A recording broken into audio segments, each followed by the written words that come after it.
నమస్కారం వార్తల స్వాగతం. ముందుగా ముఖ్యాంశాలు. దేశాభివృద్ధికి బెంగాల్ ఎంట్రీ పాయింట్ల మారే అవకాశం ఉంది. సభలో ప్రధానమంత్రి నరేంద్ర మోడీ స్పష్టం.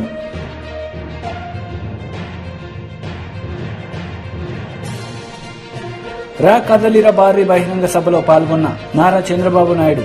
సీఎం జగన్ పై విమర్శలు. గురజాలలో టీడీపీ అధినేత నారా చంద్రబాబు నాయుడు రా కదలిరా బహిరంగ సభలో పాల్గొన్నారు. ఈ సందర్భంగా పలు అంశాలపై ఆయన మాట్లాడారు.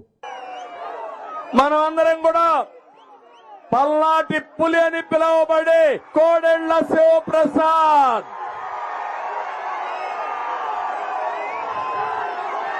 మానసికంగా వేధించి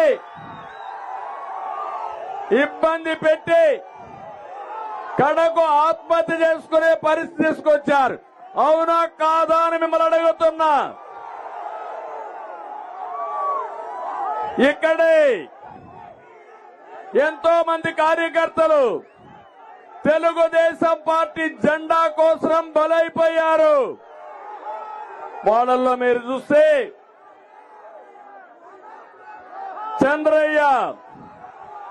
చంద్రయ్యని జై జగనను నిన్ను వదిలిపెడతామంటే నా ప్రాణం పోయినా పర్వాలేదని జై చంద్రబాబు జై తెలుగుదేశాన్ని ప్రాణం వదిలిపెట్టాడు. తమిళ్లో అలాంటి కార్యకర్త నా జీవితంలో మరిచిపోతానా అని మిమ్మల్ని అడుగుతున్నా. నేను నేరుగా వచ్చి పాడి మోశాను. మళ్లీ చెప్తున్నా, నా శరీరంలో ప్రతి అణువు నాకు గుర్తు చేస్తుంది చంద్రయ్య మరణం ఏ విధంగా జరిగిందో. కబద్దార్ గుర్తు పెట్టుకోండి. నేను కన్నెర్ర చేస్తే మీరు ఇంట్లో నుంచి బయట రాలేరు. అవునా కాదా? అవునా కాదా? జంగమహేశ్వర బాడులో ప్రాణాలు తీస్తారని తెలిసిన పార్టీ జెండా వదలనటువంటి జల్లయ్య గుర్తుకొస్తాడు. పార్టీ కోసం ప్రాణాలిచ్చిన దాచేపల్లి మండలం పెదగార్లపాడుకు చెందిన పురంశెట్టి అంకులు గుర్తుకొస్తారు. పోలీసుల విచారణ పేరుతో హత్య చేయించిన అంబాపురం గ్రామానికి చెందిన దోమతోటి విక్రమ్ గుర్తొస్తాడు. హైదరాబాద్ లో ఉంటున్నటువంటి అనిల్ ని రోజువారీ విచారణ పేరుతో పోలీసులే పిలిపించి అతన్ని చంపేస్తారు. నర్సారావుపేటలో వక్ఫ్ బోర్డు ఆస్తుల పరిరక్షణ కోసం పోరాడినటువంటి మైనారిటీ సోదరుడు ఇబ్రహీం గుర్తొస్తాడు. వీళ్ళిద్దరే కాదు, ఈ రోజు మీరు చూస్తే రాష్ట్రంలో నిన్న మొన్న ఈ ప్రాంతంలో నకరేకల్లో ఎస్టీ మహిళ మంత్రుబాయ్ శ్రీనివాసులరెడ్డి అనే వ్యక్తి అప్పిచ్చి అప్పు కట్టమంటే ఇప్పుడే కాదు కడతానంటే ట్రాక్టర్ పంపించి తొక్కించి చంపేస్తారు. నిన్ననే రెంటచింతల మండలం మల్లవరం గ్రామం త్రాగునీళ్ల ట్యాంకర్ వస్తే నీళ్లు పట్టుకుంటుందని ఆ ట్రాక్టర్ నడిపించి ఏం తమ్ముళ్ళు ఏం చేశారు? తొక్కిచ్చారా లేదా? ఆ యొక్క సామిని బాయి యొక్క మరణం నేను మరిచిపోతానా అని మిమ్మల్ని అడుగుతున్నా. మరిచిపోవాలా అని మిమ్మల్ని అడుగుతున్నా. మనుషుల్ని నిండు ప్రాణాల్ని ట్రాక్టర్ల కింద పెట్టి తొక్కించిన దుర్మార్గుల్ని ఏం చేయాలి? ఏం చేయాలి? జగన్ గుర్తుపెట్టుకో, హెచ్చరిస్తున్నా. కనీసం నీకు మర్యాద ఉందా అని అడుగుతున్నా. ప్రాణాలు పోగొట్టుకుంటే కనీసం విచారం చేయలేని విద్యత లేని నువ్వు ఒక ముఖ్యమంత్రిగా అర్హత ఉందా అని నేను అడుగుతున్నా. ఏం తమ్ముళ్ళు, ఇవన్నీ చూసిన తర్వాత నాకు ఒకటే అనిపిస్తుంది, నాకు ఒక బాధ్యత గుర్తొస్తుంది. ప్రజాహిత యాత్రకు అనూహ్య స్పందన లభిస్తుందని కరీంనగర్ ఎంపీ బండి సంజయ్ అన్నారు. హుజురాబాద్లోని షాయంపేటలో ఆయన మీడియాతో మాట్లాడారు. ప్రజలకు మోడీ గారి సంక్షేమ పథకాలు, కేంద్ర ప్రభుత్వం ఇచ్చిన సంక్షేమ పథకాలు, గ్రామాలకు ఇచ్చిన నిధులు, నేను పార్లమెంట్ సభ్యునిగా ఈ కరీంనగర్ పార్లమెంట్ చేసిన అభివృద్ది ఈ విషయంలో స్పష్టం చేసేటువంటి అవకాశం దొరికింది.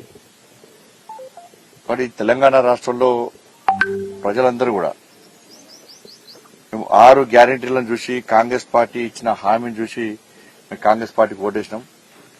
100 రోజుల పాట 6 గ్యారెంటీలను అమలు చేస్తామని చెప్పి కాంగ్రెస్ పార్టీ హామీ ఇచ్చింది మేనిఫెస్టోలో. ఎందుకంటే తెలంగాణ రాష్ట్రం అప్పుల పాలైంది బీఆర్ఎస్ పాలనలో. ఈ అప్పులతో సంబంధం లేకుండా 100 రోజుల పాట 6 గ్యారెంటీ అమలు చేస్తామన్నారు. 2,500 రూపాయలు మహిళల అకౌంట్లో ఇస్తున్నారు. 4,000 రూపాయలు ఆసరా పెన్షన్స్ ఇస్తున్నారు. 2 లక్షల రూపాయలు రుణమాఫీ చేస్తున్నారు. 15,000 రూపాయలు రైతు బంధు పేరు మీద ఇస్తానని చెప్పన్నారు. దాంతోపాటు ఇల్లు జాగా లేనటువంటి పేదలందరికీ 5 లక్షల రూపాయలు సాయం చేస్తున్నారు. ఇట్లా ఈ 6 గ్యారెంటీలను కూడా కాంగ్రెస్ పార్టీ హామీ ఇచ్చింది. కాబట్టి వాటిని 100 రోజుల లోపల అమలు చేసిన బాధ్యత ఆ పార్టీ మీద ఉంది. 500 రూపాయలకే గ్యాస్ ఇచ్చి ఆ గ్యాస్ కూడా మూడదాకా రేషన్ కార్డులే ఇవ్వలే కాంగ్రెస్ పార్టీ. అంతకుముందు కాంగ్రెస్ పార్టీ తిట్టారు, మేము తిట్టినాము. ఏమని దాదాపు 10 లక్షల మంది రేషన్ కార్డు కోసం దరఖాస్తు చేసుకున్నారు. రేషన్ కార్డులు ఇవ్వాలని చెప్పండి. రేషన్ కార్డులు ఇవ్వకుండానే మొదట రేషన్ కార్డులు ఉన్న వరకే 500 రూపాయలు గ్యాస్ అన్నారు. మళ్ళీ ఇప్పుడు ఏమంటున్నారు, మహిళల పేరు మీద గ్యాస్ కనెక్షన్ ఉంటేనే ఫ్రీ ఇస్తామంటున్నారు. నాకు తెలిసి దాదాపు 90 లక్షల గ్యాస్ కనెక్షన్స్ ఉన్నాయి. కొంత అటు ఇటు కావచ్చు. తన 50% పురుషుల పేరు మీద ఉన్నాయి. కాబట్టి వాళ్ళందరూ గ్యాస్ ఇవ్వరా? గ్యాస్ ఇచ్చేది పెద్ద మహిళల పేరు మీద, పురుషుల పేరు మీద అని కాదు. గ్యాస్ 500 రూపాయలకే ఇస్తున్నారు, గ్యాస్ ఇస్తున్నారు. కానీ ఇవ్వాల్సిన బాధ్యత మీ మీద ఉంది. కాబట్టి ఎన్నికల కోడ్ పేరుతో తప్పించుకునే ప్రయత్నం చేద్దాం. వెంటనే 6 గ్యారెంటీలను అమలు చేయాలి. చిన్న చిన్న హామీలు నెరవేర్చి మేము నెరవేరుస్తున్నామని చూడురి, మీతో నెరవేరుస్తామని చెప్పి వాళ్ళు చేసే ప్రయత్నం చేయదు. వాళ్ళ ఫస్ట్ నాట్ సాలరీస్ ఇస్తే సంతోషమే, పోయినసారి ఇచ్చారు. ఇది ప్రతి నెల తూచా తప్పకుండా శాలరీస్ ఇస్తామని చెప్పి ఇలా హామీ వెళ్తుంది కాంగ్రెస్ పార్టీ. ఎన్నికలున్నా ఎన్నికలు లేకుండా ప్రతి నెల ఫస్ట్ నాట్ శాలరీస్ ఇవ్వాలి, పెన్షన్స్ ఇవ్వాలి. ఇస్తే స్వాగతిస్తాం. మేము ఇవ్వకుండా తిరగబడతాం. దాన్ని కాంగ్రెస్ పార్టీ గుర్తుంచుకోవాలి. ఎందుకంటే బీఆర్ఎస్ పార్టీ, కాంగ్రెస్ పార్టీ రెండు కుమ్మక్కైనాయి. మీరు చూడండి, బీఆర్ఎస్ పార్టీ అవినీతి అని చెప్పి వీళ్ళు వాళ్ళని అంటున్నారు. వీళ్ళ విషయంలో కూడా వాళ్ళు కాళేశ్వరం, మేడిగడ్డ అంటే వీళ్ళు పాలమూరు రంగారెడ్డి, కృష్ణా జలాశయం వీళ్ళు అంటున్నారు. కాళేశ్వరంలో అవినీతి జరిగింది వాస్తవం. కాళేశ్వరంలో national dam safety authority team వస్తున్నది, గతంలో వచ్చిపోయింది. విజిలెన్స్ కమిటీ రిపోర్ట్ ఇచ్చింది, ఎక్స్పర్ట్ కమిటీ రిపోర్ట్ ఇచ్చింది. అవినీతి జరిగింది వాస్తవం. జరిగిన తర్వాత విచారణ మళ్ళా దాన్ని ఇంకా టైంపాస్ బీఆర్ఎస్ కాంగ్రెస్ పార్టీ ఎందుకు చేస్తున్నది? చేయాల్సిన అవసరం ఏమొచ్చింది? కేంద్ర సంస్థలు చెప్పినాయి, ఇక్కడ సంస్థలు చెప్పినాయి, అందరు తెలుసు విషయం. మీరు కూడా ఆధారాన్ని విచారణ చేసినామని చెప్పన్నారు. యాక్షన్ తీసుకోవడంలో ఎందుకు ఆలస్యం అవుతున్నది? ఎందుకంటే మీరు యాక్షన్ తీసుకుంటే వాళ్ళు 6 గ్యారెంటీలు అడుగుతారు. బట్ టైం పాస్ చేయాలి. టైం పాస్ అంటే వాళ్ళు మీరు ఏం ఆరోపణలు చేయాలి? పాలమూరు రంగారెడ్డి వాళ్ళు ఆరోపణలు చేయాలి. కాబట్టి బీఆర్ఎస్ పార్టీ 6 గ్యారెంటీల మీద కాంగ్రెస్ పార్టీని ఎందుకు ప్రశ్నించలేకపోతున్నది? కాంగ్రెస్ పార్టీ అవినీతి పాల్పడేటువంటి బీఆర్ఎస్ పార్టీ నాయకుల మీద, కేసీఆర్ కుటుంబం మీద ఎందుకు చర్యలు తీసుకోలేకపోతున్నది? ఇద్దరి మధ్య అండర్స్టాండింగ్, కాంప్రమైజ్ పాలిటిక్స్ ఇద్దరి మధ్య. బట్ ఈ విషయంలో ప్రజలు స్పష్టంగా ఉన్నారు. ఎట్టి బస్లో 6 గ్యారెంటీల కోసం మాత్రం ప్రజలు ఎదురు చూస్తున్న విషయాన్ని గుర్తుంచుకోవాల్సిన అవసరం ఉంది. దాంతోపాటు ఎలివేటెడ్ కారిడార్ విషయంలో కేంద్ర ప్రభుత్వము, నరేంద్ర మోడీ గారు సహకరించడము, కరీంనగర్, హైదరాబాద్, కరీంనగర్ రామగుండం జాతీయ రహదారి మీద కేంద్ర రక్షణ విభాగానికి సంబంధించినటువంటి స్థలాలు ఇచ్చేందుకు ఎలివేటెడ్ కారిడార్ కోసము మాజీ మంత్రి కొల్లు రవీంద్ర మీడియా సమావేశం నిర్వహించారు. ఈ సందర్భంగా వైసీపీ నేతలపై ఆయన మండిపడ్డారు. సూచనలు తీసుకుని తయారు చేసుకునేదే ఈ డిక్లరేషన్ అవ్వబోతోంది. దానికి ఇది మొట్టమొదటిసారిగా ఒక బలహీన వర్గాల ప్రతినిధులు తయారు చేసుకున్నది ఈ డిక్లరేషన్. దీని మీద గతంలో తెలుగుదేశం చంద్రబాబు నాయుడు గారు కానీ అన్న నందమూరి తారక రామారావు గారు తెలుగుదేశం పార్టీ పెట్టిన తర్వాతే ఈ రాష్ట్రంలో బలహీన వర్గాలకు గుర్తింపు వచ్చింది. ఆనాడు స్థానిక సంస్థలో రిజర్వేషన్లు తీసుకొచ్చిన మరి ఆ రోజు అనేక రెసిడెన్షియల్ స్కూల్స్ కానీ గురుకుల పాఠశాలలు కానీ ఏర్పాటు చేసిన ఆదరణ స్కీమ్ని ఏర్పాటు చేసిన అనేక రకాలుగా ఫీజు రియంబర్స్మెంట్ ఇలాంటి అనేక పథకాల ద్వారా బలహీన వర్గాల్లో కొంత చైతన్యాన్ని తీసుకొచ్చినటువంటి చరిత్ర తెలుగుదేశం పార్టీది. కానీ గత ప్రభుత్వం ఇప్పుడు జరుగుతున్నటువంటి ఈ ప్రభుత్వం చాలా దుర్మార్గాలు చేసింది. తెలుగుదేశం దాదాపు అమలు చేస్తున్నటువంటి స్కీముల్ని 30 స్కీముల దగ్గర దూరం చేసింది. విదేశీ విద్యని, స్థానిక సంస్థలో రిజర్వేషన్ల కోత, సప్లాన్ నిధులు దారి మళ్లింపు, కార్పొరేషన్ల నిర్వీర్యం,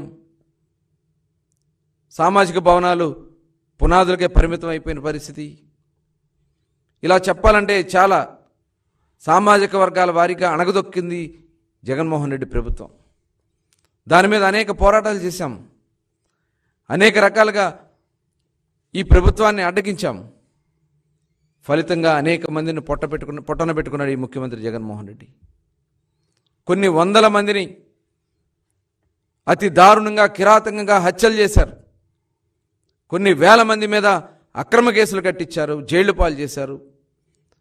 తెలుగుదేశం పార్టీలో ఉన్నటువంటి బలహీన వర్గాల నాయకత్వాన్ని బలహీనపరచాలని అచ్చెన్నాయుడు గారి దగ్గర నుంచి, యనమల రామకృష్ణ గారి దగ్గర నుంచి, అయ్యన్న పాత్ర గారి దగ్గర నుంచి మరి నా మీద ఇలా అనేక మంది మీద అక్రమ కేసులు పెట్టి అరెస్టులు చేసి జైళ్లు పాలు చేసినటువంటి చరిత్ర ఈ ముఖ్యమంత్రి జగన్మోహన్ రెడ్డిది.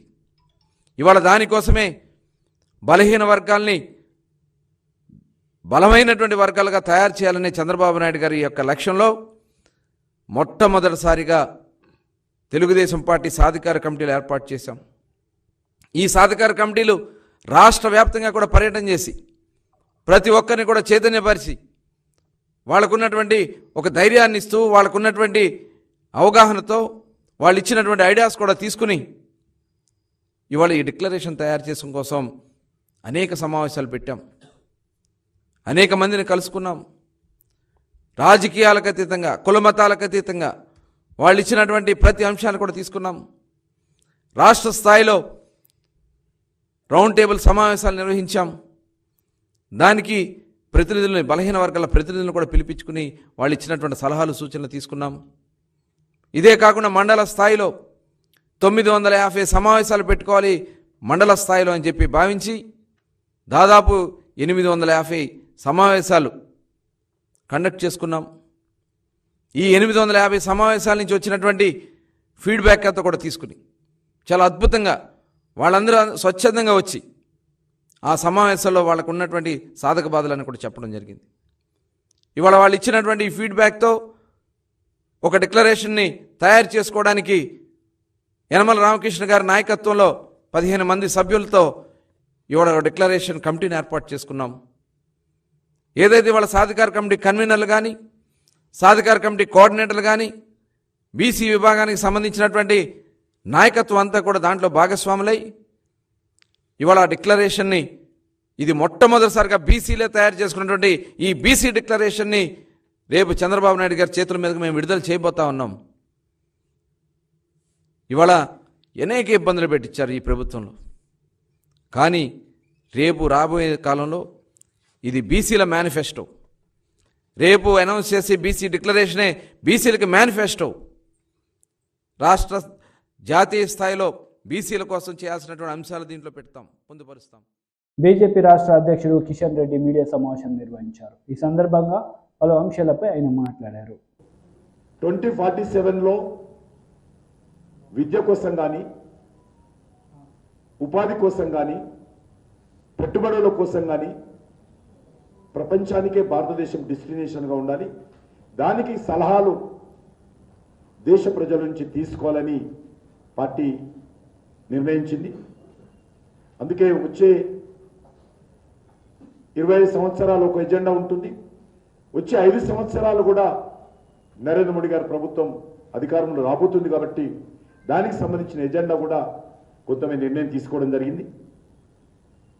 4 అంశాలు జ్ఞాన్, GYAN, ఈ 4 అక్షరాలతో జ్ఞాన్ అనేటువంటి అక్షరాలతో మా ఎజెండా ఉండబోతుంది. జి అంటే గరీబ్ కళ్యాణ్, పేదల సంక్షేమం. వై అంటే యూత్ సమగ్రమైనటువంటి అభివృద్ధి. ఏ అంటే అగ్రికల్చర్ను అన్ని రకాలుగా ప్రోత్సహించేటువంటి కార్యక్రమం. ఎన్ అంటే నారీ శక్తి, మహిళలను పూర్తిగా వాళ్ళ సాధికారతతో పురుషులతో సమానంగా అన్ని రకాలుగా ప్రోత్సహించేటువంటి కార్యక్రమం. ఈ 5 సంవత్సరాల్లో, రానున్నటువంటి 5 సంవత్సరాల్లో ఈ 4 ఎజెండాలతో ప్రభుత్వం వెళ్తుంది. దీనిపైన కూడా ప్రజల సలహాలు తీసుకోబోతున్నాయి. జ్ఞాన్ పేరు మీద కూడా సలహాలు ఏం చేయాలి మేము, మా లక్ష్యం ఇది. ఏం చేస్తే పేదరిక నిర్మూలన చేయడానికి అడుగులు వేస్తాం, యువతకు ఏ రకంగా శక్తివంతం చేద్దాం, వ్యవసాయ రంగం ఏ రకంగా ముందుకు తీసుకెళ్దాం, మహిళలకు అన్ని రకాలుగా సమాన హక్కులు కల్పించి ఏ రకంగా ప్రోత్సహిద్దాం. ఈ 4 అంశాల మీద వచ్చే 5 సంవత్సరాలకు ఒక ప్రత్యేకమైనటువంటి మేనిఫెస్టో ఇప్పుడు పెడతాం. ఒకటి 2047 సంబంధించి కూడా ఒక మేనిఫెస్టో. 2 రకాల మేనిఫెస్టోలు వచ్చే 5 సంవత్సరాలకు, వచ్చే 25 సంవత్సరాలు. ఈ 5 సంవత్సరాల్లో మా కమిట్మెంట్ ఈ చెప్పినటువంటి 4 వర్గాలకు సంపూర్ణమైనటువంటి సాధికారత కల్పించే దిశలో ఈ వర్గాలకు ముందు తీసుకెళ్తాం. ఈ వర్గాలను, ఈ 4 వర్గాలను కూడా దేశ అభివృద్ధిలో పూర్తి స్థాయిలో భాగస్వాములు చేస్తాం.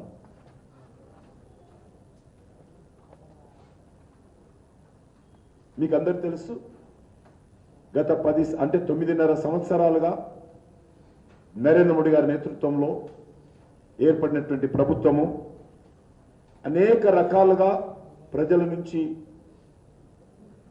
సోషల్ మీడియా ద్వారా కావచ్చు, గవర్నమెంట్ ఏజెన్సీల ద్వారా కావచ్చు, అనేక రకాల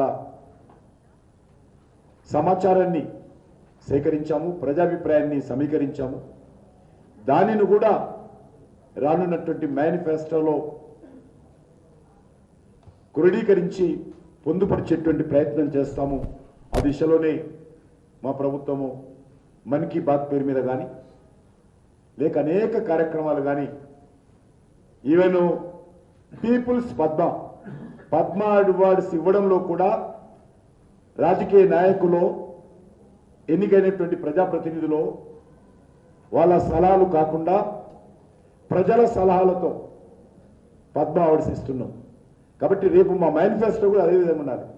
మీకు తెలుసు, పద్మ అవార్డ్స్ అంటే చిత్తకింది సుదర్శను, వనం రామయ్యో, లేకపోతే ఈ రకంగా దరఖాస్తులు పెట్టుకోకుండా ప్రజల నుంచి అభిప్రాయాలను తీసుకొని పీపుల్స్ పద్మ పేరుతో మా అద్భుతంగా ఈరోజు అవార్డ్స్ ఇస్తే ప్రపంచమంతా నివ్వెరపోతాం.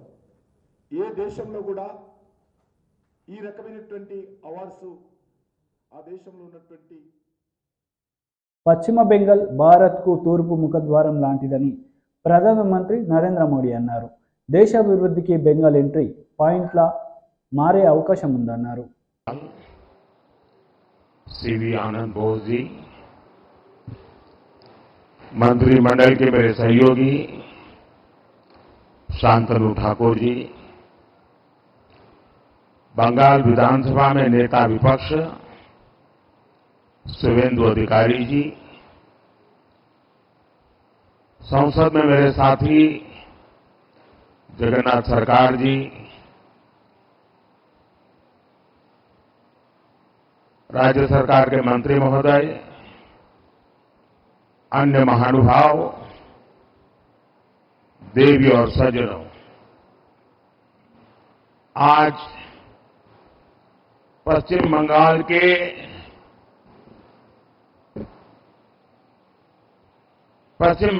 को विकसित राज्य बनाने की दिशा में हम एक और कदम उठा रहे हैं। अभी कल ही मैं आरामबाग में बंगाल की सेवा के लिए उपस्थित था। वहां से मैंने करीब 7,000 करोड़ रुपए, 7,000 करोड़ रुपीस इसकी विकास परियोजनाओं का लोकार्पण और शिलान्यास किया। इनमें रेलवे, पोर्ट, पेट्रोलियम से जुड़ी कई बड़ी योजनाएं थी और आज एक बार फिर मुझे करीब 15,000 करोड़ रुपए, 15,000 करोड़ रुपीस उसके विकास कार्यों के लोकार्पण और शिलान्यास का सौभाग्य मिला है। बिजली, सड़क, रेल की बेहतर सुविधाएं बंगाल के मेरे भाई बहनों के जीवन को भी आसान बनाएगी। इन विकास कार्यों से पश्चिम बंगाल के आर्थिक विकास को गति मिलेगी। इनसे युवाओं के लिए रोजगार के नए अवसर भी पैदा होंगे। मैं आप सभी को इस अवसर पर बधाई देता हूं, शुभकामनाएं देता हूं। साथियों, आधुनिक दौर में विकास की गाड़ी को रफ्तार देने के लिए बिजली बहुत बड़ी जरूरत होती है। किसी भी राज्य की इंडस्ट्री हो, आधुनिक रेल सुविधाएं हो या आधुनिक टेक्नोलॉजी से जुड़ी हमारी रोजमर्रा की जिंदगी हो, बिजली की किल्लत में कोई भी राज्य, कोई भी देश विकास नहीं कर सकता। इसलिए हमारा प्रयास है कि पश्चिम बंगाल अपनी वर्तमान और भविष्य की बिजली जरूरतों को लेकर आत्मनिर्भर बने। आज दामोदर घाटी निगम के तहत Raghunathpur thermal power station phase 2 परियोजना का शिलान्यास इसी दिशा में एक बड़ा कदम है। इस परियोजना से राज्य में 11,000 करोड़ रुपए से ज्यादा का निवेश आएगा। इससे राज्य की ऊर्जा जरूरतें भी तो पूरी होगी ही, आसपास के क्षेत्रों में आर्थिक विकास को भी गति मिलेगी। आज इस थर्मल प्लांट के शिलान्यास के साथ ही मैंने मेजिया थर्मल पावर स्टेशन के एफजीडी सिस्टम का उद्घाटन किया है। ये एफजीडी सिस्टम पर्यावरण को लेकर भारत की गंभीरता का प्रतीक है। इससे इस इलाके में प्रदूषण को कम करने में बहुत बड़ी मदद मिलेगी। साथियों, వార్తలు ముగించే ముందు ముఖ్యాంశాలు మరోసారి. దేశాభివృద్ధికి బెంగాల్ ఎంట్రీ పాయింట్ల మారే అవకాశం ఉంది. సభలో ప్రధానమంత్రి నరేంద్ర మోడీ స్పష్టం.